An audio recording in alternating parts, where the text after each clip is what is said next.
We were already running late when the convoy rolled out. That kind of delay puts everyone on edge. A low hum of tension before anything even happens. It just compresses patience.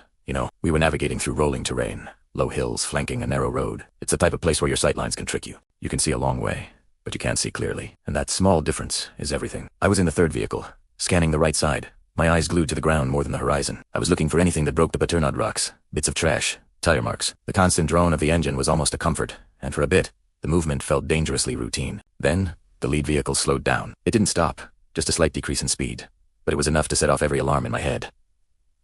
Convoys don't slow down for no reason. I leaned forward, my focus sharpening, and that's when the first shots ripped through the air. They came from the left ridge, sharp, deliberate cracks. Rounds slammed into the road and the side of the lead truck almost at the same time.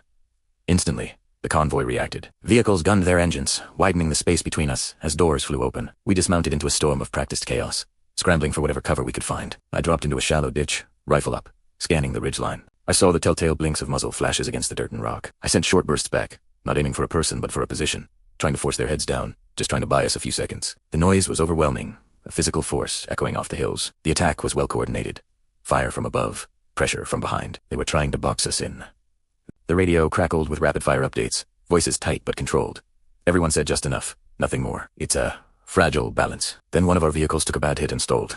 That changed the entire game. The mission shifted from getting there to simply surviving. We repositioned, forming a defensive arc around the disabled truck. I crawled forward to get a better angle, the heat of the road seeping through my gear, dirt and grit sticking to my gloves. The fight dragged on, not frantic, but heavy and sustained. My shoulders ached from the recoil, and my throat was raw with dust. But the training kicked in. Identify, engage, communicate, adjust, over and over. Slowly, the fire from the ridge started to thin out. The rhythm of the fight broke.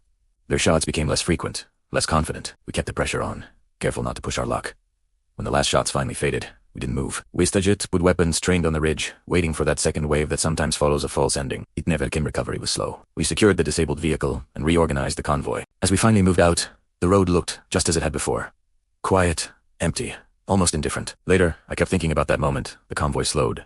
How that one small change in speed led to everything that followed. Combat often turns on the smallest things.